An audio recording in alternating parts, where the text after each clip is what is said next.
ఆశ్చర్యమైన నీ వెలుగులోనికి మమ్మల్ని పిలిచిన తండ్రి, నీకే స్తోత్రం అని చెల్లిద్దాం. మరి మనము చీకటిలో ఉంటుండగా, పాపపు ఊరిలో ఉంటుండగా ఆయన తన ఆశ్చర్యకరమైన వెలుగు మనపై ప్రకాశించి మనలను ఆ వెలుగులోనికి తీసుకొచ్చినారు. కాబట్టి దేవుని స్తుతించి ఆరాధించుదాము. ఏర్పరచబడిన పరిశుద్ధ జనముగా మనం చేసిన దేవుని స్తుతించి ఆరాధించుదాము. ఆశ్చర్యమైన నీ వెలుగులోనికి పిలిచిన తండ్రి స్తోత్రము.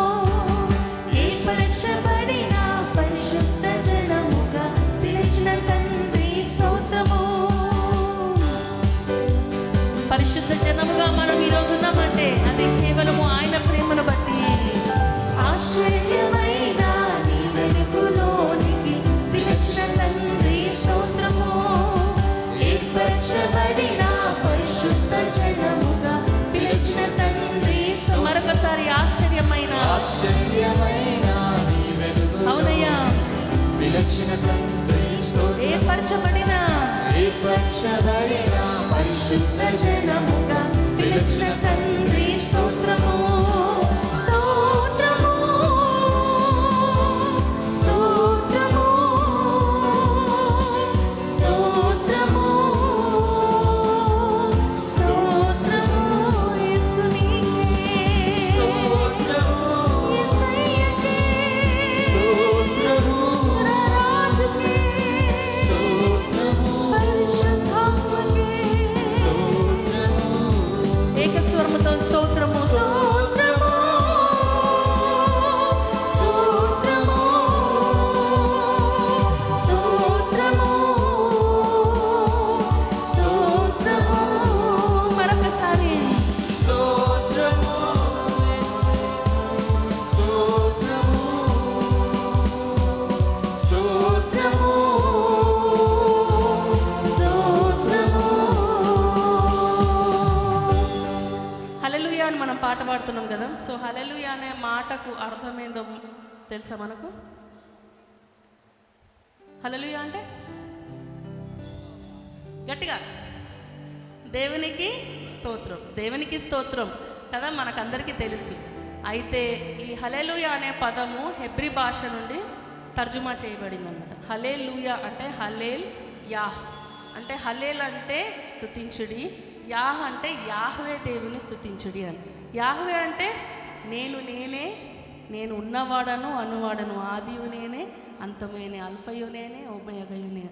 కాబట్టి సమస్తానికి ఆధారభూతుడైన దేవుని స్తుతించుడి అని స్తుతిస్తున్నాం. అయితే ఒక వచనం ఉన్నది, కీర్తనల గ్రంథం 22వ అధ్యాయము 3వ వచనంలో, నీవు ఇశ్రాయేలు చేయు స్తోత్రం మీద ఆసీనుడై ఉన్నావు. ఇప్పుడు మనం దేవుని స్తుతిస్తున్నాము. అయితే దేవుడు మన స్తుతులపై ఆసీనుడై ఉన్నాడా? ఉన్నాడు. ఎందుకంటే మనం ఆయనను స్తుతిస్తున్నాం. యాహ్వే నేనే అన్న దేవుని, సర్వశక్తిమంతుడైన దేవుని, సర్వభాముడైన దేవుడిని మనం స్తుతించి ఆరాధించుండగా ఆయన మన స్తోత్రములపైన ఆసీనుడై ఉన్నాడు. అంటే ఇప్పుడు మనం స్తుతిస్తుండగా మన స్తుతులపై ఆయన ఆసీనుడు అవుతున్నాడు. అంటే సపోజ్ ఫర్ ఎగ్జాంపుల్ మనం ఎప్పుడెప్పుడు హల్లెలూయా చెప్తాము? సంతోషంగా ఉన్నప్పుడు హల్లెలూయా అనేస్తాం. అదే దుఃఖం కలిగినప్పుడు హల్లెలూయా అంటామా?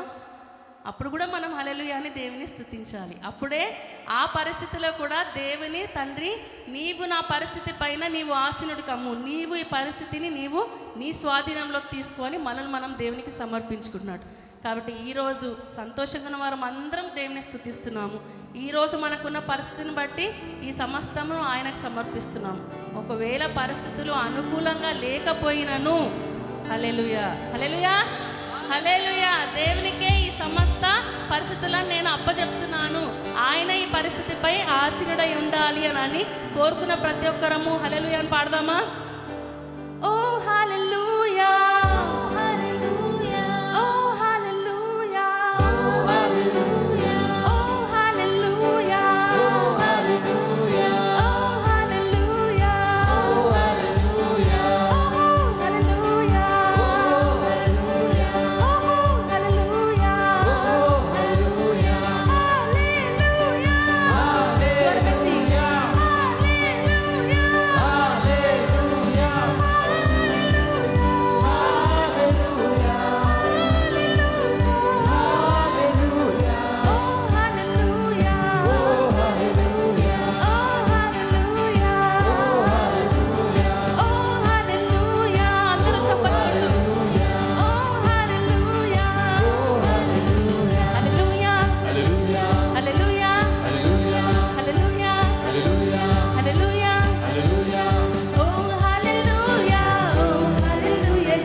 దేవుని స్తుతించి ఆరాధించుదాము. దేవుని సన్నిధి మన మధ్యలో ఉంటున్నదని మనం నమ్ముతున్నాము. మన స్తుతులపై ఆయన ఆశ్రుడై ఉన్నాడు. ఆయనను స్తుతించి ఆయనను ఆరాధించుచున్నాము. ఆయన చేసిన మేలులకు మనం ఏమి చెల్లించలేము, కానీ కేవలము స్తుతుల ద్వారా మాత్రమే మనం ఆయన కృతజ్ఞతాపూర్వకముగా మన అర్పణను ఆయనకు సమర్పించుకోగలము. కాబట్టి ఉదయకాలమైన రాత్రి అయినా ఎల్లప్పుడూ మనం దేవుని స్తుతించి ఆరాధించాలని ఆయన కోరుతున్నాడు. ఒక నూతనమైన గీతం మనం పాడుకుంటూ దేవుని స్తుతించుదాం. ప్రతిదినము, అది ఉదయమైనా రాత్రి అయినా, తండ్రి నీకే స్తోత్రము. నాకు కష్టమైన, నష్టమైన, దుఃఖమున్న, సంతోషమున్న, ఎటువంటి పరిస్థితి అయినా నీకే స్తోత్రం అంటూ ఈ పాట పాడుకుంటూ దేవుని స్తుతించి ఆరాధించుదాము.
మంచి మంచి రోజులు మనం చూసాము, సంతోషకరమైన దినాలు చూసుంటున్నాము. అటువంటి సమయంలో దేవుని స్తుతిస్తున్నాము. చీకటి లోయలో కూడా దేవునికి స్తోత్రం అంటూ దేవుని స్తుతించుదాము.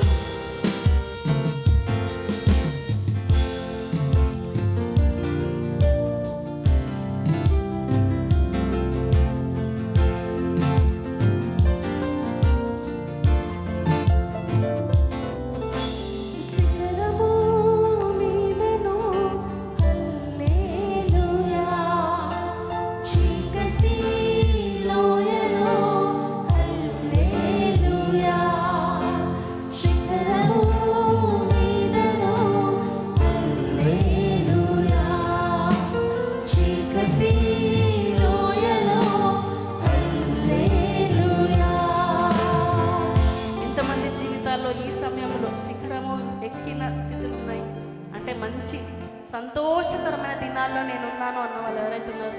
కొంతమంది వివాహాలకు సిద్ధపడుతున్న వాళ్ళు ఉన్నారు, కొంతమంది ప్రమోషన్స్ వచ్చిన వాళ్ళు ఉన్నారు కదా, శిఖరం ఎక్కుతున్నారు. వాళ్ళు మంచి దేవుడు ఉన్నత స్థాయిలో వాళ్ళని తీసుకొస్తున్నారు. అటువంటి పరిస్థితులను బట్టి దేవునికి స్తోత్రం.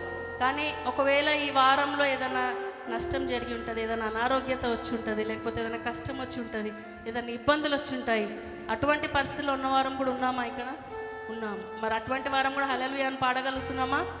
అటువంటి వారం కూడా పాట పాడాలి. ఎందుకంటే యోబును గురించి మనం తీసుకున్నట్లయితే యోబు సమస్తము ఉన్నప్పుడు దేవుని స్తుతించినాడు, సమస్తము కోల్పోయినా కూడా దేవుని స్తుతించినాడు. ఆయన ఇచ్చాను, ఆయనే తీసుకున్నాను. కాబట్టి దేవునికి స్తోత్రము అంటే దేవునికి హల్లెలూయా అని ఆయన దేవుని స్తుతించి ఆరాధించినాడు. కాబట్టి మన ఆరోగ్యం బాగలేకపోయినా, మన పరిస్థితులు ఇప్పుడు ప్రస్తుతానికి బాగలేకపోయినా, సమస్తము ఆయన నా మేలు కోసమే చేస్తున్నాడు అంటూ దేవుని స్తుతించి ఆరాధించుదామా? అందరం కలిసి స్వరమెత్తి. శిఖరము మీదను చీకటి లోయలో, శిఖరము మీదను చీకటి లోయలో, శిఖరము మీదను సంతోషముగా చీకటి లోయలో పై పైకి ఎగిరినప్పుడు నా విజయం యొక్క రాగం, నాకు లేమి కలిగినప్పుడు ఓదార్పు యొక్క రాగం, పై పైకి ఎగిరినప్పుడు నా విజయం యొక్క రాగం, నాకు లేమి కలిగినప్పుడు ఓదార్పు యొక్క రాగం. హల్లెలూయా,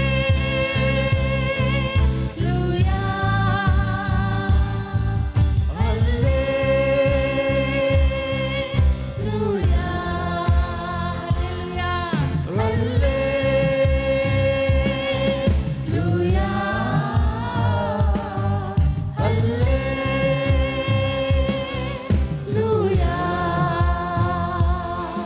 నా శ్వాసయు నా ప్రాణము నా ఆత్మ పాడు పాట, నా శ్వాసయు నా ప్రాణము నా ఆత్మ పాడు పాట. హల్లెలూయా, హల్లెలూయా. శత్రువు వచ్చిన మరి అతను మనల్ని చూసి నవ్విన దేవునికే హల్లెలూయా, మనల్ని చూసి హేళన చేసిన హల్లెలూయా. ఎంతో మంది శత్రువులు బయటి వారు కూడా ఉండలేకపోవచ్చు, మన వారే, మనతో పనిచేసేవారే, మన చుట్టుపక్కల వారే మనల్ని చూసి ఎన్నోసార్లు వారు నవ్వి ఉంటారు, మనల్ని హేళన చేసి ఉంటారు. కానీ తండ్రి నీకే స్తోత్రము, నీకే హల్లెలూయా అంటూ దేవుని స్తుతించి ఆరాధించుదాము.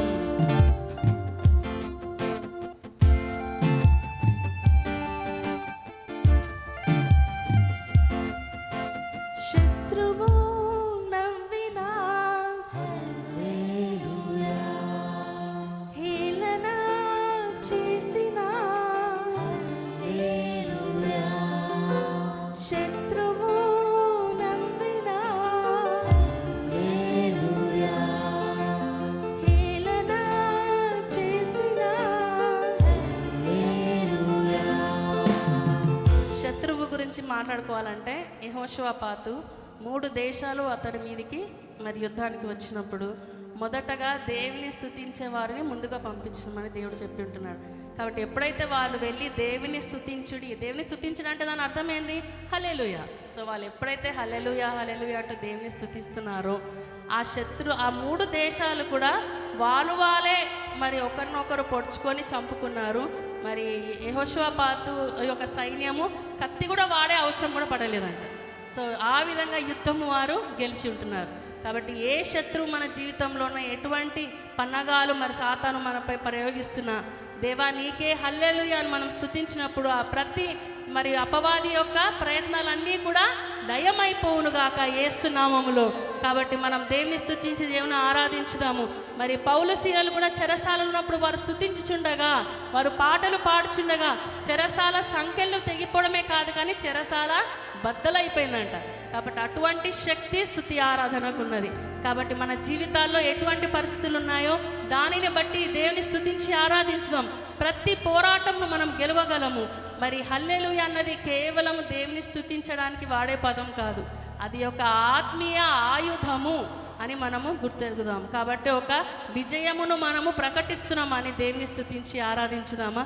ఒకసారి మనస్ఫూర్తిగా మరొకసారి మన జీవితాల్లో ఉన్న శత్రువే కానీ మరి ఎటువంటి పరిస్థితులు ఉన్నా కానీ వాటన్నిటిని జయించుటకు దేవుని స్తుతించి ఆరాధించుదాము.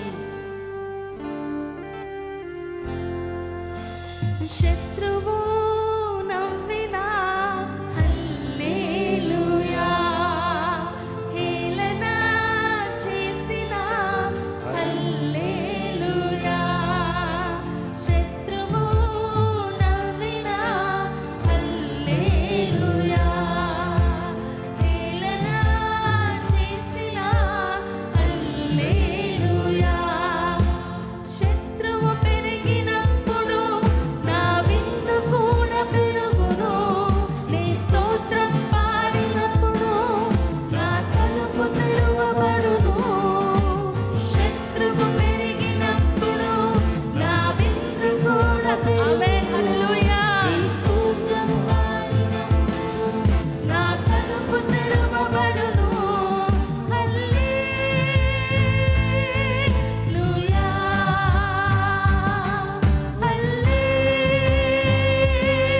హల్లెలూయా,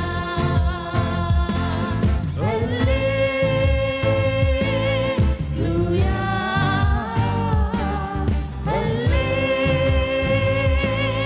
హల్లెలూయా. నా ప్రాణము నా శ్వాసయు నా ఆత్మ పాడు పాట, నా శ్వాసయు నా ప్రాణము నా ఆత్మ పాడు పాట. హల్లెలూయా,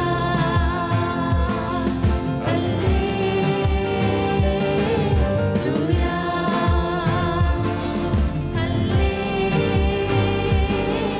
హల్లెలూయా,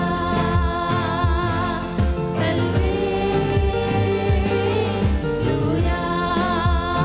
అందరం ఒక్కసారి మన చేతులు పైకెత్తి హల్లెలూయా అని పాడుతున్నాం కాబట్టి దేవుని స్తుతించి ఆరాధించుదాము. మరి వర్షిప్ టీం వారు హల్లెలూయా అని ప్రకటిస్తుంటారు కాబట్టి మీరు మాత్రం మీ స్వరమెత్తి దేవుని స్తుతించి ఆరాధించుదాము. ఆయన మన ప్రతి పరిస్థితిపై ఆశీనుడు కమ్మని ఆయనను ఆహ్వానించుదాము. మన జీవితాల్లో విజయమును ప్రకటించి దేవుని స్తుతించి ఆరాధించుదాము. మనమందరము కలిసి ఒకసారి ఏక స్వరం